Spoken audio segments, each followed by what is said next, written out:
Hello dear students, so welcome back to our channel all over NCERT. I hope that you all are fine and doing well in your studies as well. So yeah, today we are going to again do NCERT example questions of combustion and flame.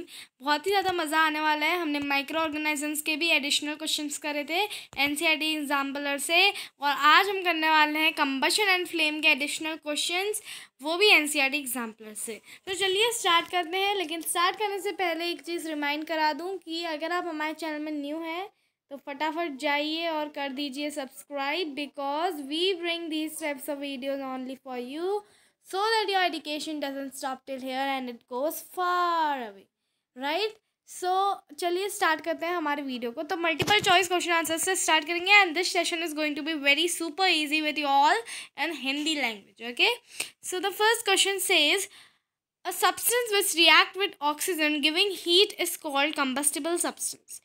Which one of the following is combustible substance? combustible substance कौन सा है? इन्होंने definition दे रखी है, ऐसा substance जो कि oxygen के साथ रिएक्ट करता है और हीट देता है, उसे कंबस्टिबल सब्सटेंस कहते हैं. Iron nail, stone piece, glass या वुड. अगर आयरन नेल, स्टोन पीस और ग्लास की बात करूँ, they are non combustible, right dear student. ये इनको जब आप हीट भी करोगे तो ये लाल लाल हो जाएंगे, कलर दिखाएंगे, मेल्ट हो जाएंगे, बट ये ऑक्सीजन के साथ रिएक्ट होके हीट नहीं देंगे, फ्लेम में कन्वर्ट नहीं होंगे. Same thing with glass also and for stone also. लेकिन अगर मैं वुड की बात करूँ, so would is something that is burning, that is reacting with oxygen and it is also giving out the heat. That means that would is a combustible metal. Would को अगर आप आग जलाओगे वुड में तो थोड़ी देर बाद वो बर्न करने लगेगा, ऑक्सीजन के साथ रिएक्ट होकर वो हीट देगा और फ्लेम में भी कन्वर्ट होगा, बिकॉज जो वेपराइज फॉर्म सब्सटेंस आते हैं उनकी वजह से फ्लेम आ जाती है, राइट. हमने पढ़ा था कंबशन एंड फ्लेम चैप्टर में. Which one of the following is the highest calorific value, has highest calorific value. अगर मैं कैलोरीफिक वैल्यू की बात करूँ, so calorific value is something, 1 minute हाँ डियर स्टूडेंट्स. कैलोरीफिक वैल्यू एक ऐसी चीज़ होती है जो कि मतलब 1 kg फ्यूल को अगर आप बर्न करोगे तो कितना ज़्यादा हीट एनर्जी प्रोड्यूस होगी. तो केजे बाय किलोग्राम में हम लोग इसको डिनोट करते हैं, राइट. तो आप देखो, अगर मैं कैरोसिन की बात करूं, अच्छा सबसे पहले मैं करती हूँ बायोगैस की बात. बायोगैस अगर बर्न करोगे तो कितना आएगा. तो बायोगैस का अगर मैं देखूं तो बायोगैस का आता है 16,000 to 8,000 तक कैलोरीफिक वैल्यू, मान लो बायोगैस की इतनी है.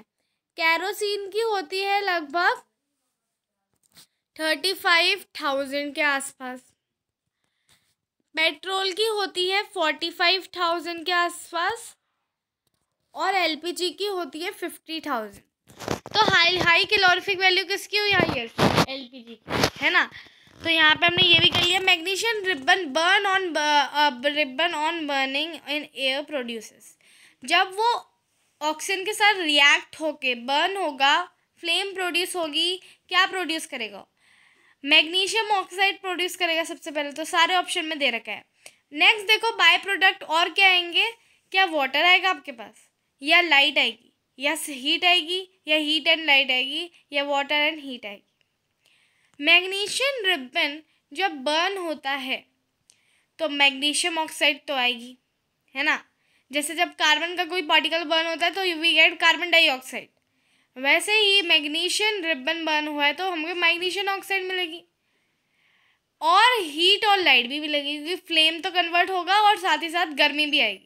तो इसका करेक्ट ऑप्शन होगा सी. वाटर क्यों आएगा? अगर वाटर आ रहा है तो वाटर से तो मैग्नीशियम रिबन का जो है इग्निशन टेम्परेचर कम हो जाना चाहिए, और फिर वो बर्न कैसे कर रहा है?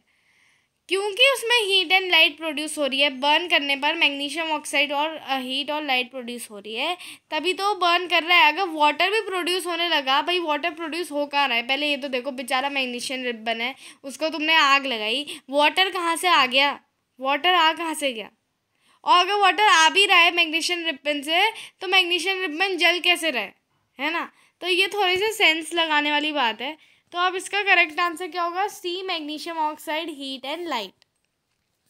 नेक्स्ट है, which of the following is a combustible is not a combustible substance. यही कौन सा सब्सटेंस ऑक्सीजन के साथ रिएक्ट होके बर्न नहीं होता है? वो सिर्फ मेल्ट हो जाता है और वैसे ही रह जाता है उसकी स्टेट में। तो अब कौन सा कंबस्टिबल सब्सटेंस नहीं है? कैम्फर की बात करूँ, camphor is a combustible substance.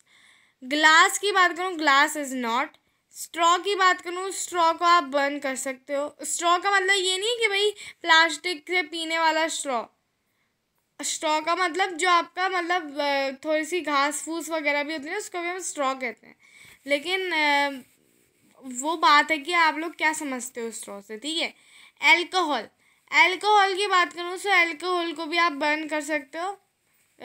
But अगर मैं कैम्फर की बात करूँ, कैम्फर सॉरी दिस ग्लास की बात करूँ अगर मैं, so glass is something which can not be burn, which is not a combustible substance. Glass combustible substance नहीं है। ग्लास में आप लोग आग लगाओगे तो ग्लास में आपको ब्लैकिश स्पॉट्स मिलेंगे क्योंकि कार्बन पार्टिकल से बर्न हो रहे हैं, तो कार्बन पार्टिकल्स का वहाँ पे आपको दिखेगा ब्लैकिश स्पॉट। बट वो बर्न नहीं होगा, है ना। ग्लास को हम बर्न नहीं कर सकते। Glass is not a combustible substance, right. Glass combustible substance है ही नहीं।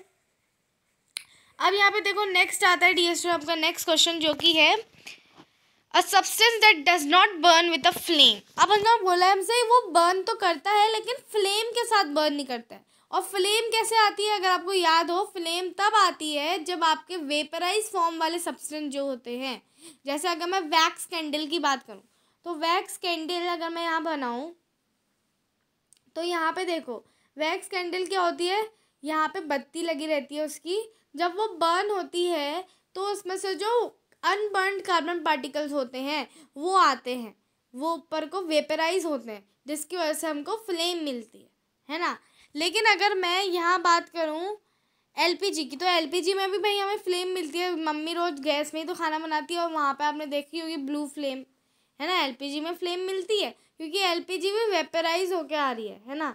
उसके बाद अगर मैं बोलूँ ड्राई ग्रास की, ड्राई ग्रास को अगर आप जलाओगे तो फिर तो भी फ्लेम मिलेगी, है ना, क्योंकि ड्राई ग्रास में भी कोई वेपराइज सब्सटेंस निकल रहा है जिसकी वजह से हमें फ्लेम मिल रही है। कैम्फर की बात करूँ, कैम्फर में भी हमें फ्लेम मिलती है। अगर मैं चारकोल की बात करूँ, चारकोल वेपराइज सब्सटेंस के साथ बर्न नहीं होता है, इसलिए चारकोल में हमें फ्लेम नहीं दिखती है और इसलिए इसका करेक्ट आंसर क्या हो जाएगा? चारकोल हो जाएगा। नेक्स्ट देखो dear student, on placing an inverted tumbler over a burning candle the flame extinguishes after some time. Inverted tumbler, अगर मैं टम्बलर की बात करूँ तो यहाँ पे आपकी कैंडल है, इसके ऊपर इन्वर्टेड टम्बलर, हमने ऐसे नहीं रख रखा है कि भाई हमने टम्बलर के अंदर कैंडल रख रखी है, नहीं ऐसा नहीं है। हमने ऐसे करके टम्बलर रखा हुआ है और फायर जो है कुछ समय बाद एक्सटिंग्विश हो जाती है। This is because non availability of oxygen. Simple सी बात है, जब आप टम्बलर ऊपर से रख रहे हो तो एयर की सप्लाई हो नहीं रही है और जितनी एयर उस टम्बलर के अंदर थी वो भी ख़त्म हो गई, वो भी सारी ले लिए कंबशन होते समय। तो अपने आप थोड़े समय बाद आपकी फायर जो है एक्सटिंग्विश हो जाती है क्योंकि ऑक्सीजन के साथ जो है कॉन्टैक्ट कट हो चुका है। और आपको तो पता ही है फायर ट्रायंगल, फायर को अगर हमें कराना है वर्क तो उसके लिए हमें ऑक्सीजन चाहिए, फ्यूल चाहिए और इग्निशन टेम्परेचर चाहिए। अगर ये तीनों चीज़ें आ जाती हैं तो आपका जो है कोई सब्सटेंस बर्न होने लगता है, कंबशन होने लगता है, ठीक है। तो नेक्स्ट देखो है the person's cloth catches fire, the best way to extinguish the fire is throw the water on the cloth. अगर क्लोथ में आप पर्सनस क्लोथ कैचेस फायर, अगर पर्सनस के क्लोथ में आप वाटर फेंकते हो तो इग्निशन टेम्परेचर कम हो सकता है, ठीक है। Use fire extinguisher, fire extinguisher different types के होते हैं। CO2 वाला होता है, एक पाउडर फॉर्म में पोटेशियम बाइकार्बोनेट और सोडियम बाइकार्बोनेट वाला होता है, जो भी कंबशन के समय CO2 ही सप्लाई करता है। बट बात अलग अलग होगी क्योंकि वो पाउडर फॉर्म में और एक CO2 होती है हाई प्रेशर में, ठीक है। तो एक तो उन्होंने बताया वाटर फेंक दो क्लोथ्स में, दूसरा बताया यूज़ फायर एक्सटिंग्विशर, तीसरा बताया cover the person with a woollen blanket और चौथा बताया cover the person with a polythene sheet. Best way to extinguish fire, कर एक्सटिंग्विश फायर ये दो भी कर सकते हैं, throw the water on the cloth, use water extinguisher. बस best way to extinguish fire is to, अब देखो भाई, उस समय जो हमारे पास चीज़ें होंगी, अब देखो वाटर लाने के लिए तो तुम्हें बहुत टाइम लगेगा, है ना। वाटर तुम पहले भरोगे, उसके बाद लाओगे, तो टाइम बहुत जाने वाला है। हाँ, एक्सटिंग्विश वाटर भी करेगा, वाटर हमारे पास अवेलेबल भी है जब पर्सन की क्लोथ में फायर चढ़ी होगी। लेकिन भाई वाटर तब कब तुम भरोगे, कब तुम लाओगे, तब तक इंसान जल नहीं जाएगा। Use fire extinguisher. अगर घर में होता उस समय फायर एक्सटिंग्विशर रखा है देन इट्स वेरी गुड। लेकिन क्या तुम पर्सन के मुंह में फायर एक्सटिंग्विशर फेंकोगे क्या? हैं, पर्सन के मुंह में फायर एक्सटिंग्विशर फेंकोगे? वो बेचारा तो वैसे ही CO2 को इनहेल करते करते बीमार हो जाएगा, है ना। नेक्स्ट है cover the person with a woollen blanket. और पहले मैं cover the person with a polythene sheet बताती हूँ। अगर पर्सन को तुम पॉलीथीन शीट से कवर करते हो तो पॉलीथीन शीट से क्या फायर एक्सटिंग्विश हो जाएगी या पॉलीथीन में भी आग लग जाएगी? भाई पॉलीथीन में भी आग लग जाएगी, सिंपल सी बात है, राइट। लेकिन अगर तुम वुलन ब्लैंकेट से उसको कवर अप करते हो तो क्या होगा, वुलन ब्लैंकेट उतनी जल्दी फायर कैचअप नहीं करेगा, और जो आपका पर्सन होगा जब उसका ऑक्सीजन के साथ कांटेक्ट कट हो जाएगी तो फायर एक्सटिंग्विश हो जाएगी। मैम वुलन ब्लैंकेट ही क्यों? क्योंकि वुलन ब्लैंकेट आप सबके घर में इजीली अवेलेबल होता है ना। आप फट से घर के अंदर जाओगे और वुलन ब्लैंकेट को ले आओगे। मैं अब आप कहोगे कि मैम वाटर क्यों नहीं? वाटर भी ला सकते हो, लेकिन वाटर में 15 मिनट तो आपके भरने में ही ले जाएंगे ना, तो बेचारा तब तक तो इंसान जल जाएगा। और यूज़ फायर एक्सटिंग्विशर यूज़ कर सकते हो, बट CO2 वाला फायर एक्सटिंग्विशर सबके घर में अवेलेबल नहीं होता। पाउडर फॉर्म का पाउडर थोड़ा इंसान के ऊपर फेंकोगे, वो उतना ज़्यादा पाउडर उतना ज़्यादा केमिकल्स थोड़ा खाएगा, है ना। तो इसलिए best way to extinguish fire is cover the person with a woollen blanket. Next देखो, a substance expected to have high ignition temperature out of the following is। ignition temperature highest यानी कि बहुत ज़्यादा ignition temperature, मतलब उसे बहुत जलाना पड़ेगा ताकि वो बर्न कर सके। कैरोसिन, कोल, पेट्रोल या अल्कोहल? अल्कोहल का बहुत कम होता है। कोल एंड पेट्रोल की बात करूँ तो कोल का कम होता है पेट्रोल से, और कैरोसिन का भी पेट्रोल से कम होता है। इग्निशन टेम्परेचर हाईएस्ट की बात करें, ये नहीं बात करी गई कि कैलोरीफिक वैल्यू क्या है। इग्निशन टेम्परेचर किसका सबसे कम है? हाईएस्ट इग्निशन टेम्परेचर, यानी कि मतलब कितनी देर तक उसे जलाना पड़ेगा कि वो बर्न हो जाए। इसमें तो भैया आपका कोल फर्स्ट आ गया, क्योंकि कोल को तुम्हें बहुत देर तक जलाना पड़ेगा ताकि वो बर्न हो सके, तो इसका करेक्ट आंसर होगा कोल। क्योंकि अल्कोहल, कैरोसिन और पेट्रोल में आप जरा सी आग लगाओगे थोड़ी देर बाद फायर हो जाएगी, लेकिन कोल को थोड़ी देर तक बर्न करना पड़ेगा ताकि वो बर्न हो सके, ठीक है, फायर आ सके उसमें। Choose the correct statement about inflammable substances from the following. Inflammable substances वो सब्सटेंसेज होते हैं जिनको बर्न करने पर फ्लेम आ जाती है। Low ignition temperature and can not catch fire easily. high ignition temperature and can catch fire easily. Low ignition temperature and can catch fire easily. सबको दिख गया होगा करेक्ट आंसर। अब देखो भाई, ऐसी सब्सटेंस जो इनफ्लेमेबल होते हैं उनके पास लो इग्निशन टेम्परेचर भी होता है, यानी कि उनको हम जैसे ही जलाएं थोड़ी वो फट से जल जाए और फायर फ्लेम आ जाए उनमें। और अगर हाई इग्निशन टेम्परेचर है तब तो कोई फ़र्क नहीं पड़ता ना, हाई मतलब जलाने में बहुत टाइम लग रहा है उसके बाद फ्लेम आ रही है, नहीं। जबकि इनफ्लेमेबल सब्सटेंस होती है उनके पास लो इग्निशन टेम्परेचर होता है और वो फायर बहुत इजीली कैचअप कर लेते हैं। अब यहाँ पे है, choose the incorrect statement from the following. Forest fires are usually carelessness of humans, cutting of trees, lightning strikes और हीट ऑफ सन। अब देखो, forest fires incorrect statement, cutting of trees. Cutting of trees से क्या forest fire होती है? Cutting of trees से भाई, cutting of trees से मेरे को कोई संबंध लग नहीं रहा फॉरेस्ट फायर का। कट कर रहे हो ट्रीज, फॉरेस्ट फायर कैसे हो रही है उससे? फॉरेस्ट फायर के लिए तो इग्निशन टेम्परेचर चाहिए, है ना, और हमें क्या चाहिए? दूसरी चीज़ ऑक्सीजन चाहिए। ऑक्सीजन तो है ही, लेकिन इग्निशन टेम्परेचर तो चाहिए होगा ना। तो कटिंग ऑफ ट्रीज से तो इग्निशन टेम्परेचर आ नहीं रहा, है ना, फ्यूल तो है ही वहाँ पे, तो फ्यूल तो छोड़ दो। लेकिन कटिंग ऑफ ट्रीज से क्या इग्निशन टेम्परेचर आ रहा है? नहीं आ रहा है। कटिंग ऑफ ट्रीज से कुछ नहीं हो रहा है, बस ट्री कट हो रहा है, इग्निशन टेम्परेचर नहीं आ रहा है, हीट नहीं आ रही है। ये तीन ऑप्शन जो है, carelessness of humans, lightning strike और हीट ऑफ सन, इनकी वजह से फॉरेस्ट फायर होती है यूजुअली। आपने बुक में ही पढ़ा होगा, केयरलेसनेस ऑफ ह्यूमंस भी था उसमें एक पॉइंट, और हीट ऑफ सन भी था और साथ ही साथ लाइटनिंग स्ट्राइक भी थी. नेक्स्ट देखो the calorific value of a fuel. Next देखो the calorific value of a fuel is expressed in a unit call. इसको हम लोग कौन सी यूनिट में एक्सप्रेस करते हैं ये तो सभी को पता है, ये मेरे को ज़्यादा समझाने की ज़रूरत भी नहीं है. किलो जूल पर किलोग्राम. ठीक है, बच्चे अक्सर क्या करके आ जाते हैं जल्दीबाजी में, किलो जूल पर ग्राम. पर ग्राम नहीं, पर किलोग्राम. यानी कि 1 kg फ्यूल बर्न करने में कितने किलो जूल एनर्जी जो है, हीट एनर्जी आपकी प्रोड्यूस होगी. In village people use wood as a fuel because. Wood को फ्यूल इसलिए यूज़ करा जाता है, it is considered as to be an ideal fuel. It is of its easy availability and low cost. It is environment friendly और it catches fire easily. भाई इसका main reason यही है कि उसकी ईजी अवेबिलिटी होती है और लो कॉस्ट होती है. सी में चलेगा गलती से, बी है इसका आंसर. ठीक है, इट्स ईजी अवेबिलिटी यानी कि आसानी से मिल जाता है और साथ ही साथ बहुत कम सस्ता होता है. ठीक है, which among the following is considered as a cleanest fuel. Cow dung cake, kerosene, petrol.